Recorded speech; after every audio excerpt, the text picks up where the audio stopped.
Metko Kovač, ki bo predstavila referat o otroci v italijanskih koncentracijskih taboriščih 1942-1944.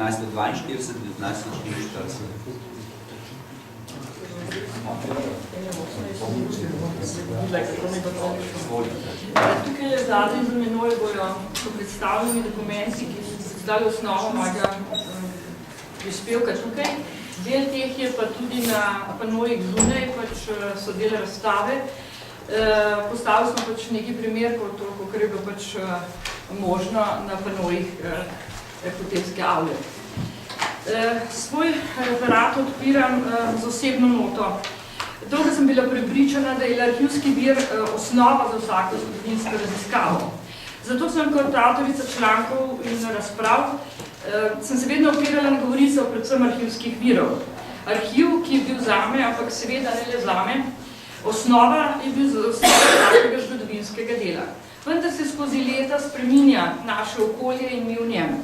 Z novimi branji in novim spoznanjem in novim spoznavanjem ljudi in teorije bogatimo naše izkušnje in širimo naše obzorja, kar lahko prispeva k boljšemu podajanju zgodbe, ki jo raziskujemo. Intervjuji s preživelimi otroki iz koncentracijskih taborišč Rab, Gonars in Treviso so me obogatili s spoznanjem, kako je lahko tudi metoda ustne zgodovine verodostojna metoda raziskovanja. Še več, integriranje arhivskih virov in pričevanj mi je dalo možnost, da pripoved o otroškem trpljenju razširim z novimi zaključki. Pri svojem delu v arhivu sem zadnje desetletje se srečevala s številnimi žrtvami druge svetovne vojne, ki so k nam prihajali kot dokazila ob uveljavljanju statusa žrtve vojnega nasilja. Z njimi sem opravila res veliko razgovorov, saj je osebna nota še kako pomembna pri pravilnem vrednotenju uporabnika arhivskega gradiva. Tako sem spoznala, da je zgodovina pri pisanju razprav v prvi vrsti seveda vezana na arhivsko gradivo, da pa so za pisanje in razumevanje dogajanja in življenja v določenem času zelo dragocena tudi ustna pričevanja. Kaj dobiš v arhivu?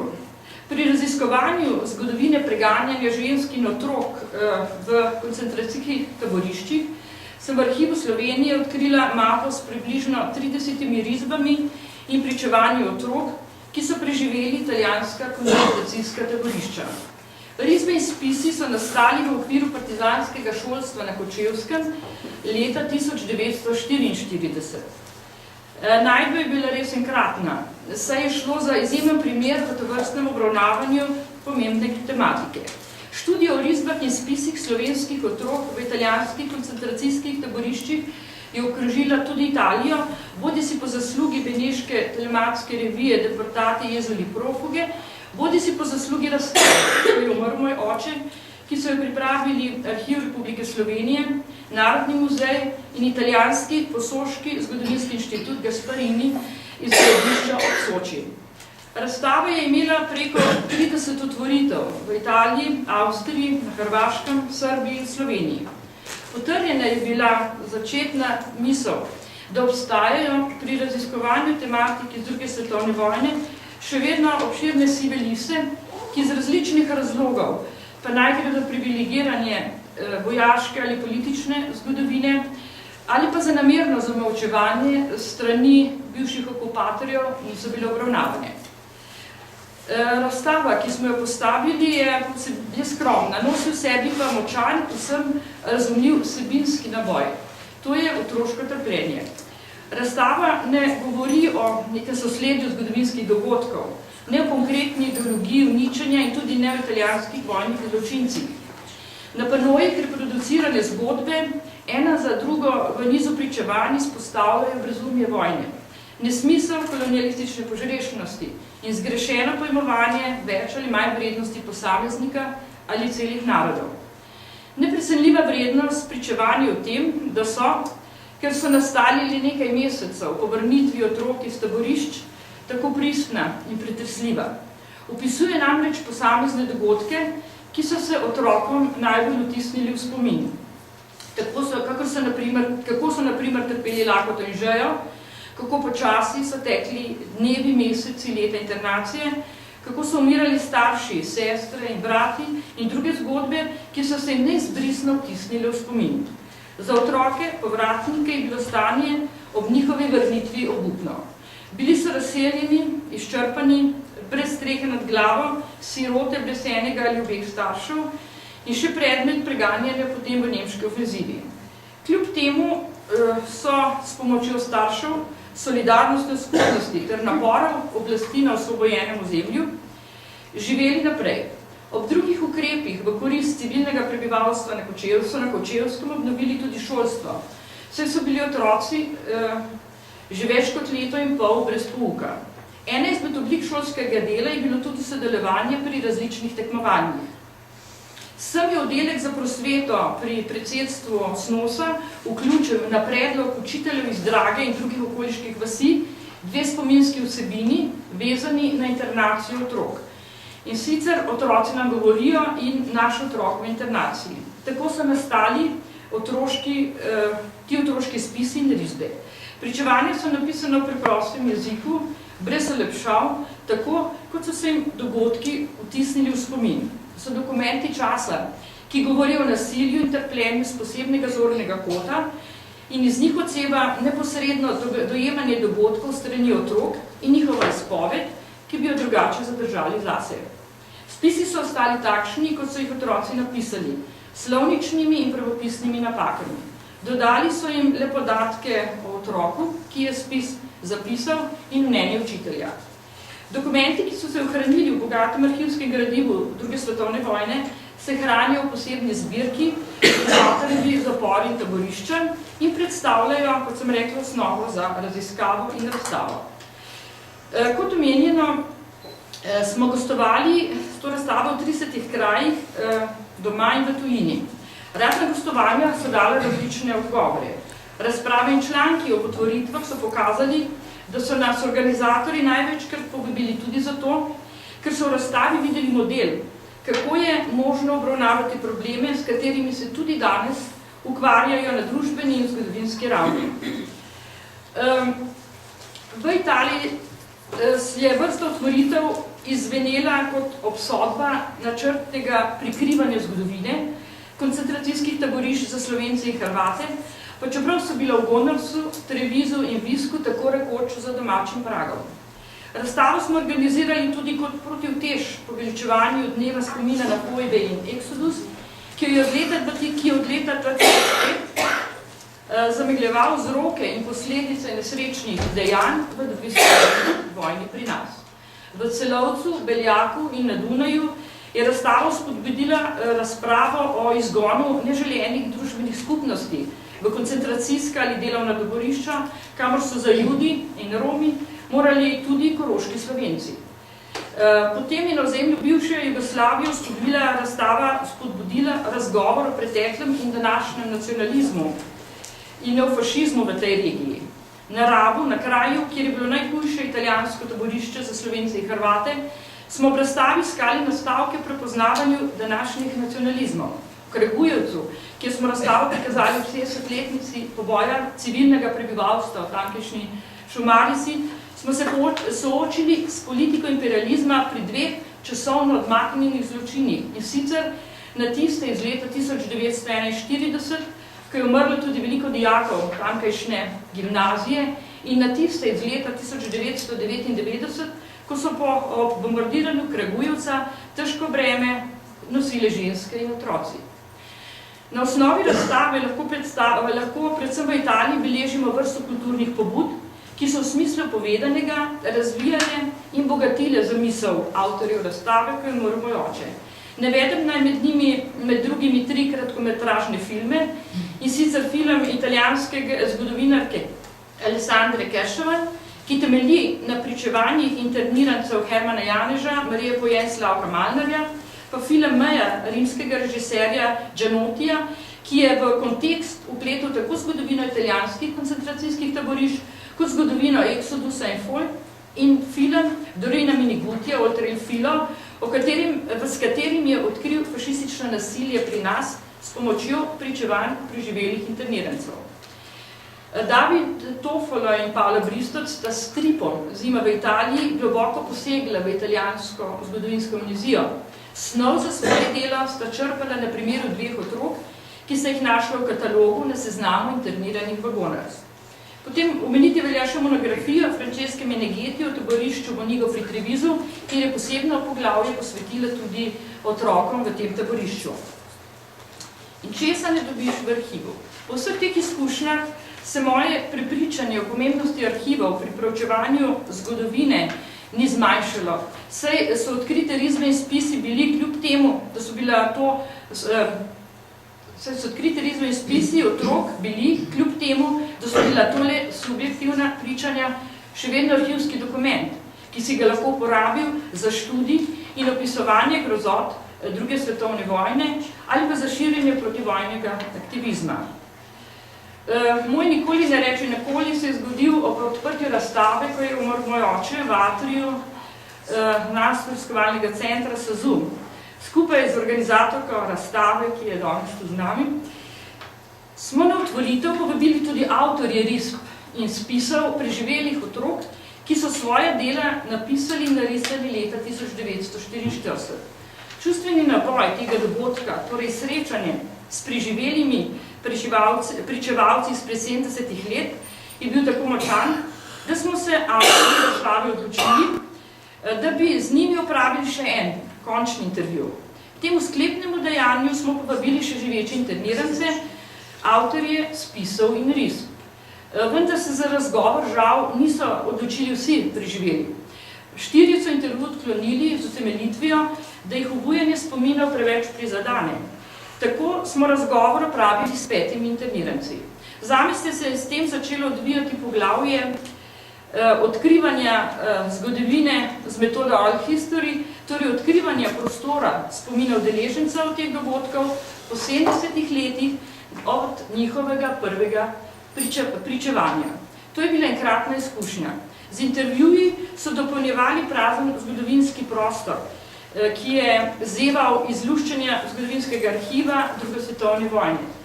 Posamezni spomini so dopolnjevali že znane vire in literaturo in se z njimi nadgrajevali v končno pripoved. Delo je potekalo pa naprej v sestavljenem programu, vprašanja pa, ki smo jih zastavili, sem v grobem združila v 3 sklope. Na prvo vprašanje, kjer so komentirali lastna pričevanja iz leta 1944, je večina odgovorila, da so njihovi spisi bili sad časa, v katerem so nastali in šoka preživetja koncentracijskih taborišč. Takrat so vedeli le to, da jih je nekaj tako hudo prizadelo, da jim je življenje drugače teklo. Postali so žrtev dogodkov, ki so jih potem obremenjevali celo življenje. Ostali so brez strehe nad glavo, brez staršev, brez hrane in pod kontrolo nemih oboroženih vojakov, ki so že postrelili veliko ljudi. Občutili so le strah in negotovost. Bili so nemi opazovalci tragedije, ki se je naenkrat zgrnila nad njih. Edino, kar so razumeli, je bilo to, da vojna nikdar ne izbira svojih žrtev. To so po povratku iz taborišč tudi napisali in narisali. Danes ti ljudje gledajo na stvari, ki so se dogajale takrat dosti bolj kompleksno. Odgovori avtorjev so si zelo podobni. Vsi ocenjujejo, da so bili leta 1944 pri starosti od 8 do 13 let res premladi, da bi karkoli razumeli v smislu širše ocene dogodkov, v katere so bili vpleteni. Napisali so tiste spise na predlagana naslova Naš otrok v internaciji in Otroci nam govorijo. In nekaj jih je tudi narisalo prizore iz taborišč na osnovi bodrenja učiteljic, ki so želele, da bi bili njihovi izdelki čim boljši. Za neki boljši izdelek niso imeli možnosti, saj je njihova nesreča leta 1942 prišla nenadoma kot blisk ali bolezen in na njo niso bili pripravljeni. Spise so pisali v šoli, po spominu. Na drugo vprašanje, česa se spominjajo in kaj še v pozabo, je večina odgovorila, da je mnoge spomine že prikril čas. Iz te koprene pa izstopajo posamezni najbolj traumatični prizori iz taborišč, ki so ostali zapisani v spomini kot neizbrisana slika, ki se desetletja ni niti malo spremenila in je tudi čas ni mogel načeti. To so njihovi vrhovi spomina. Jasno se spominjajo le travmatičnih dogodkov, ki so jih nepogrešljivo prizadeli.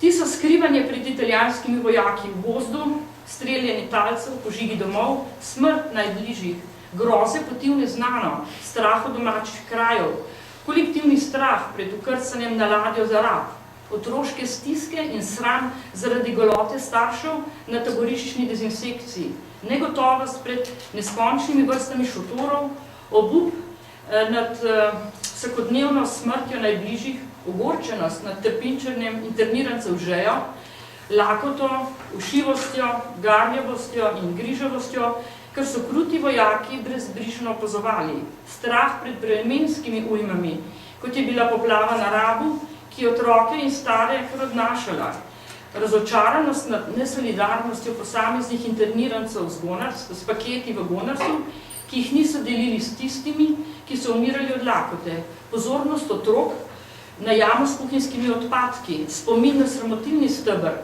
kamor so te zvezali za viseče roke, in končno tudi spomin na kapitulacijo Italije septembra 1943, ko so se odprla taboriščna vrata in so se lahko vrnili proti domu.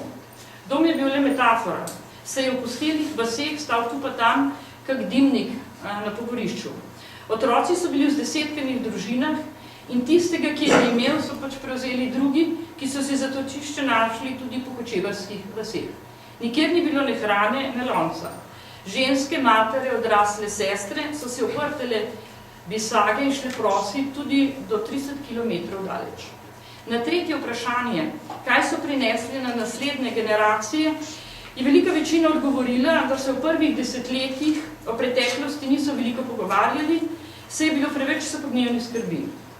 Pretekle težave so dale mesto vsakodnevnim. Sčasoma pa so začeli govoriti tudi o taboriščih. Najprej z ožjimi sorodniki, potem na širših družinskih srečanjih, posebej zgovorni pa so bili, ko so se srečali z drugimi taboriščniki. Še danes, ko se srečajo, govorijo o tem. Svoje izkušnje so prenašali tudi na potomce, a ne sistematično, ne z revanšizmom do okupatorja, bolj zamerijo tistim, ki so jih izdali. Vnuki so pisali šolske naloge o tem, kar so jim detki in babice povedali o internaciji in nič več. Vsi intervjuvani so tudi povedali, da jim je razstava v Ljubljani in razgovor s tedanjo ministrico Branko Jelušičevo, ki je bila prisotna, bila izredno dragocena, saj so na tak način prvič dočakali javno obravnavo in potrditev njihovega trpljenja. Oni so bili tista posebna družbena skupina, ki je bila v kontekstu pisanja v zgodovini ali poprave krivic najmanj obravnavana. Celo v italijanskih seznamih za koncentracijska taborišča velikokrat niso bili evidentirani in tudi po letu 1945 jih niso obravnavali kot žrtve. Bili so pozabljena skupina, ki si je s težavo postavila svoj spomenik na osnovi spomina odleženih. V Sloveniji poznamo, kot smo slišali, ilegalčke, ukradene otroke, otroke internirance, otroke izgnance, otroke sirote in verjetno še kakšne skupine prizadetih otrok. Vsaka od teh skupin ima svojo zgodbo in pozna svoje trpljenje. Naj zaključim. V vojni ali v agresiji na suvereno državo lahko prešteješ žrtve, padle, ranjene, ujete. Lahko kvantificiraš izgube in škodo in jih tudi evidentiraš, kot so to storile po vojni Komisija za ugotavljanje vojnih zločinov in Komisija za vojno škodo. To je bilanca neke agresije, ki se potem po mednarodnem pravu lahko izterja s povračilom vojne škode, obsodbo vojnih zločincev, moralno in kazensko obsodbo ideologov večvredne rasne teorije in tako dalje. Ko pa vojna udari po civilnem prebivalstvu, je merilo skupnega trpljenja težje evidentirati in prikazati. Eden od pokazateljev bi bil lahko izražen v otroškem trpljenju, katerega spomin ne zamre in ki traja nadalje vse njihovo življenje in je tako rekoč spomin na dolgi rok, neizbrisan spomin. Zato so pričevanja otrok predvsem o otroškem trpljenju v vojni neprecenljiva, ker dokler traja njihov spomin, ostaja živa resnica o dogodkih tudi v razdalji več desetletij. Tako ostajajo priče s svojimi spomini del žive zgodovine. Če vsa pričevanja združimo z arhivskimi dokumenti, dobimo blok spomina, ki ga ne more zanikati nobena revizija. Otroško trpljenje v vojni je eden od pokazateljev celotnega trpljenja nekega naroda. Hvala lepa.